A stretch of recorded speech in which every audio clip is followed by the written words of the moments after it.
एसपीसीएस education channel में स्वागत है मित्रों। आज का जो विषय बिंदु है एंथ्रोपोलॉजी के अंतर्गत वह है negative impact of industrialisation and urbanisation on tribal society. जनजातियों पर औद्योगिकरण तथा नगरीकरण का नकारात्मक प्रभाव क्या पड़ा है। निगेटिव इम्पैक्ट है ना, बहुत इंपॉर्टेंट है। चलते हैं विषय बिंदु की ओर। ध्यानपूर्वक पूरा वीडियो को देखिए, अच्छे से समझ में आ जाएगा। बहुत मेहनत किया हूँ मैं आप लोगों को ये सब चीज़ प्रस्तुत करने के लिए। तो negative impact of industrialisation and urbanisation on tribal society, जनजातियों पर औद्योगिकरण तथा नगरीकरण का नकारात्मक के प्रभाव या अथवा जनजातियों पर संस्कृति संपर्क के कारण होने वाला नकारात्मक प्रभाव। क्वेश्चन 2 है लेकिन आंसर 1 है सेम। नकारात्मक प्रभाव किस किस रूप में पड़ा है, आइए उसकी चर्चा करते हैं। नंबर 1 है नगरोन्मुखता यानी नगर की ओर पलायन। दूसरा है आवासीय प्रदूषण। तीसरा है व्यावसायिक परिवर्तन। चौथा है नैतिक पतन या युवागिरी का तिरस्कार। बीमारियों में वृद्धि, नशीले पदार्थों का सेवन, सामाजिक सांस्कृतिक असंतुलन। 8वां है पारिवारिक विघटन। 9वां है सामाजिक विघटन। 10वां है आर्थिक समस्या।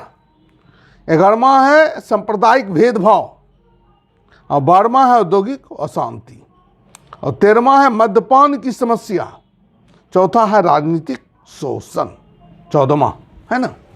चलिए 1 बाय 1 करके सब कुछ चर्चा करते हैं।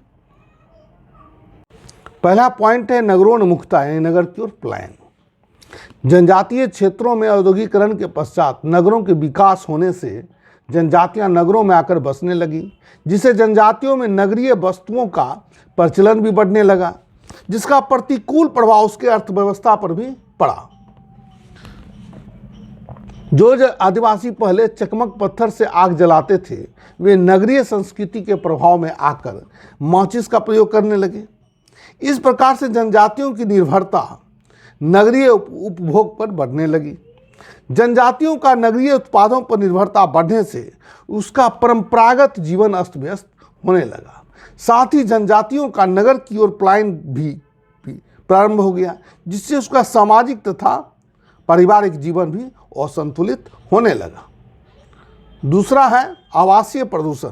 अगला पॉइंट, परंपरागत रूप से जनजातियां प्रायः प्राकृतिक वातावरण यानी कि वन में या वन के आसपास निवास करती थी, जहां का वातावरण प्रदूषण मुक्त होता था। साथ ही उसके घर भी अलग अलग हटकर बने होते थे। उसका कारण था कि उसे अपने क्षेत्रों में निवास स्थान हेतु पर्याप्त भूमि उपलब्ध थी। लेकिन अब ये जनजातियां अपने प्राकृतिक निवास स्थान को छोड़कर नगरीय क्षेत्रों में आकर बसना प्रारंभ कर दिया, तो उन्हें तंग गलियों में छोटे छोटे मकान में जीवन व्यतीत करने के लिए बाध्य होना पड़ा, जिससे ये जनजातियां आवासीय प्रदूषण का शिकार हो गई। इस आवासीय प्रदूषण के कारण ये अनेक प्रकार की बीमारियों का भी शिकार होने लगे। उदाहरण के स्वरूप संथाल जनजाति के लोग अपने क्षेत्र में चौड़ी गलियों में बने बड़े आकार वाले मकानों में रहने का अभ्यस्त थे, परंतु जब वे नगरीय क्षेत्र में निवास करने लगे तो उन्हें नगर के तंग गलियों एवं गंदी गलियों में छोटे छोटे मकानों में जीवन व्यतीत करने के लिए मजबूर होना पड़ा। इसी का परिणाम है कि संथाल जनजातियों प्रदूषण से उत्पन्न बीमारियां देखने को मिल जाती है। झारखंड के रांची शहर में आवासीय प्रदूषण के नज़ारा को स्पष्ट रूप से अनुभव किया जा सकता है। अगला पॉइंट है व्यावसायिक परिवर्तन। प्रारंभ में जनजातियों का मुख्य व्यवसाय वन आधारित दस्तकारी, कृषि कार्य, पशुपालन कार्य आदि होता था, परंतु औद्योगिकरण और नगरीकरण का प्रतिकूल प्रभाव उसके परंपरागत व्यवसाय पर भी पड़ा। औद्योगिकरण तथा नगरीकरण के परिणाम स्वरूप उनके कृषि योग्य भूमि का अधिग्रहण किया गया, इसलिए कृषि कार्य करने के वे कृषि कार्य करने के लायक नहीं रहे। इसलिए ये जनजातियां पशुपालन कार्य करने के साथ साथ अपने क्षेत्र के निकटवर्ती उद्योगों में श्रमिक रूप में कार्य करने लगे। इस प्रकार की स्थिति को झारखंड के रांची शहर, जमशेदपुर, धनबाद आदि क्षेत्रों में स्पष्ट रूप से देखा जा सकता है। इसके अतिरिक्त वे रिक्शा चलाने का भी कार्य तथा महिलाएं घरेलू नौकरानी के रूप में कार्य करते देखे जा सकते हैं। इस प्रकार से व्यवसाय में परिवर्तन से जनजातियों की आर्थिक निर्भरता समाप्त हो गई। इसका दुष्परिणाम यह हुआ कि वह अपने ही क्षेत्रों में गरीबी और गुलामों जैसी जिंदगी जीने के लिए मजबूर हो गए हैं। सरकार को इस दिशा में सकारात्मक कदम उठाए जाने की आवश्यकता है ताकि उनके हालात में सकारात्मक परिवर्तन हो सके। अगला पॉइंट है कि नैतिक पतन। चौथा, युवागिरी का तिरस्कार। जनजातियों में सामाजिक सांस्कृतिक संस्था के रूप में युवागृहों का प्रचलन का विशेष महत्व रहा है। नगरीकरण की प्रक्रिया के कारण खासकर नगरीय क्षेत्रों में निवास करने वाले जनजातियों द्वारा इन महान सामाजिक सांस्कृतिक संस्था युवागृह को तिरस्कार किया जाने लगा, जिससे जनजातियों का सामाजिक सांस्कृतिक विघटन होने लगा। क्योंकि युवागृह जनजातियों पर सामाजिक नियंत्रण के रूप में प्रभावपूर्ण साधन था। परिणाम स्वरूप जनजातीय महिलाओं में नैतिक पतन प्रारंभ हो गया। साथ ही पुरुष भी धीरे धीरे वेश्यावृत्ति जैसी सामाजिक बुराई की ओर आकर्षित होने लगे। परिणाम स्वरूप जनजातीय युवक एवं युवतियां अनेक प्रकार के गंभीर यौन रोग से ग्रसित होने लगे। इन समस्याओं को देखते हुए कहा जा सकता है कि जनजातीय युवागृह को पुनः स्थापित किया जाना चाहिए। पांचवा, बीमारियों में वृद्धि। अनेक अध्ययनों के आधार पर यह स्पष्ट हो गया है कि नगरीकरण के फलस्वरूप जनजातीय लोगों में अनेक नई असाध्य बीमारियां घर कर गई हैं। यौन रोग के अतिरिक्त निर्धनता के कारण, लंबे समय तक गंदे वस्त्र पहने रहने के कारण उनमें चर्म रोग भी बढ़ते जा रहे हैं। नगरीय क्षेत्र में रिक्शा चलाने वाले बहुत से आदिवासियों में तपेदिक तथा दमे की बीमारियों में काफी वृद्धि हुई है। साथ ही नगरों के प्रदूषित वातावरण में रहने के कारण अनेक संक्रामक रोगों का शिकार भी हो गए हैं। अगला पॉइंट है छठा कि नशीले पदार्थों का सेवन। जनजातियों में परंपरागत रूप से बनाए जाने वाले शराब यानी हरिया का प्रचलन रहा है, जो मुख्यतः धान अथवा महुआ से बनाया जाता था, जो उसके स्वास्थ्य को अधिक प्रतिकूल रूप से प्रभावित नहीं करता था। परंतु नगरों तथा नगरों के समीप रहने वाले जनजातियों में ठेकेदार द्वारा निर्मित कच्चे शराब का प्रचलन हो गया, जो बहुत ही नशीला होता था और स्वास्थ्य पर भी बहुत ही प्रतिकूल प्रभाव डालता था, जिससे जनजातियों में मद्यपान जैसी समस्या उत्पन्न हो गई। इतना ही नहीं, बहुत से जनजातीय युवक नशीली गोलियों और ड्रग्स का भी सेवन करने लगे हैं। मद्यपान की समस्या के कारण ये गरीब जनजातियां ऋणग्रस्तता, बंधुआ मजदूरी तथा वेश्यावृत्ति जैसी समस्याओं का शिकार हो रही है। अगला पॉइंट है सामाजिक सांस्कृतिक असंतुलन। नगरीकरण की प्रक्रिया अथवा नगरों एवं उसके आसपास रहने वाले जनजातियों में सांस्कृतिक असंतुलन की समस्या उत्पन्न हो गई है। नगरों एवं उसके आसपास रहने वाली जनजातियों में नगरों की आधुनिक संस्कृति को अपनाने की प्रवृत्ति काफ़ी बढ़ गई है, जिससे उनमें पाए जाने वाले सामाजिक सांस्कृतिक संस्था युवागृह का पतन हो गया है। नगरीय संस्कृति की ओर उनका आकर्षण निरंतर बढ़ने के कारण वे अभी तक अपने आप को नगरीय संस्कृति में पूर्ण रूप से नहीं ढाल पाए और न ही अपने अमूल्य जनजातीय संस्कृति को सुरक्षित रख पाने में सक्षम हो पाए। इस सांस्कृतिक असंतुलन के कारण जनजातियों में एक प्रकार का सामाजिक सांस्कृतिक विघटन हो रहा है। अगला पॉइंट है पारिवारिक विघटन।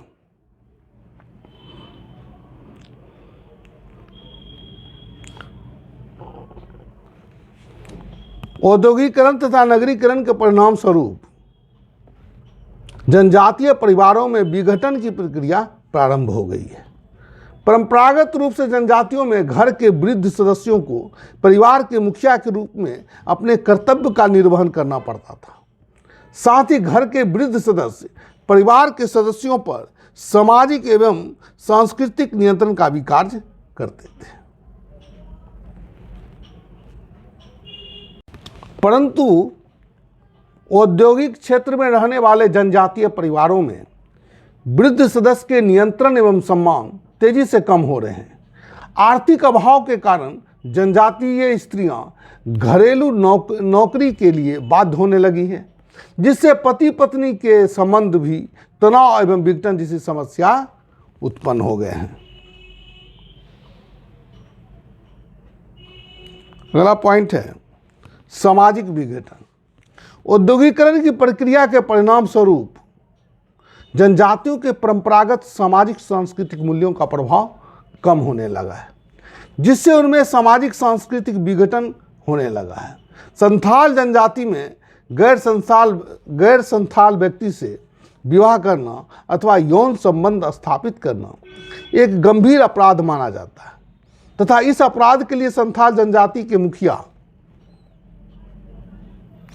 द्वारा अपराधी को बिटलाहा के माध्यम से कठोर दंड दिया जाता था, जबकि औद्योगिक क्षेत्र में रहने वाले संथाल जनजाति स्वतंत्रतापूर्वक अंतरजातीय विवाह करते हैं, जो उसके संस्कृति के प्रतिकूल है। फिर भी उनके मुखिया इसको रोकने में सक्षम नहीं हो पा रहे हैं। औद्योगिक क्षेत्र में रहने वाले जनजातियों का सामाजिक नियंत्रण में कमी, उत्तेजक मनोरंजनों में भाग लेना, परंपरागत सामाजिक सांस्कृतिक संस्था, युवागृह की अवहेलना इत्यादि उसके सामाजिक सांस्कृतिक विघटन का प्रतीक है। 10वां है आर्थिक समस्या। औद्योगिकरण की प्रक्रिया के परिणाम स्वरूप औद्योगिक क्षेत्र में रहने वाले जनजातीय सदस्यों के आय में कुछ वृद्धि अवश्य हुई है, लेकिन उसके बाद भी जनजातियों का जीवन पहले से कहीं अधिक निर्धन हो गया है। इसका सबसे बड़ा कारण है कि जनजातीय श्रमिक को समुचित पुरस्कार तथा सुविधाएं प्राप्त नहीं हो पा रही है। जनजातीय लोग पहले अपने परंपरागत अर्थव्यवस्था तथा सीमित आवश्यकता के कारण उनमें निर्धनता जैसी जटिल समस्या नहीं थी, परंतु औद्योगिकरण के प्रक्रिया के परिणाम स्वरूप उनकी आवश्यकताएं तो बढ़ गई, परंतु आय के पर्याप्त साधनों के में सुधार नहीं हो पाया, जिससे निर्धनता की समस्या पहले से कहीं अधिक जटिल हो गई। अगला पॉइंट है सांप्रदायिक भेदभाव। औद्योगिक क्षेत्र में रहने वाले विभिन्न जनजातियों में धर्म, भाषा, संस्कृति में भिन्नता के कारण अक्सर उनके बीच उग्र संघर्ष देखने को मिलती है। औद्योगिक क्षेत्र में निवास करने वाले आदिवासी लोग अपने परंपरागत धर्म का तिरस्कार करके प्राय दूसरे धर्म को स्वीकार कर लेते हैं, जिससे उसे अपने ही समूहों के बीच सांप्रदायिक भेदभाव जैसी समस्या उत्पन्न हो जाती है। अगला पॉइंट है औद्योगिक अशांति। औद्योगिकरण का एक प्रमुख दुष्परिणाम है औद्योगिक अशांति। इसको इंडस्ट्रियल डिस्प्यूट के नाम से भी जाना जाता है। उद्योगों में प्रबंधकों द्वारा काम की तुलना में कम मजदूरी दिए जाने से औद्योगिक अशांति उत्पन्न होती है। परिणाम स्वरूप श्रमिकों द्वारा हड़ताल किया जाता है, जिसमें हिंसा एवं तोड़फोड़ की घटनाएं भी हो जाती है। ऐसी परिस्थिति में निर्धन जनजातीय परिवारों को कठिन आर्थिक समस्या का सामना करना पड़ता है। अगला पॉइंट है मद्यपान की समस्या। औद्योगिक क्षेत्रों में निवास करने वाले जनजातीय सदस्यों में मद्यपान की समस्या गंभीर रूप से पाई जाती है। जनजातियां परंपरागत रूप से अपने घरों में चावल एवं महुआ से बनाए गए परंपरागत पेय जिसे हरिया या शराब का उपयोग करते हैं, जिसमें किसी प्रकार के रसायन एवं अल्कोहल का प्रयोग नहीं किया जाता था और उसमें नशा भी कम होता था और उसका स्वास्थ्य भी ठीक रहता था।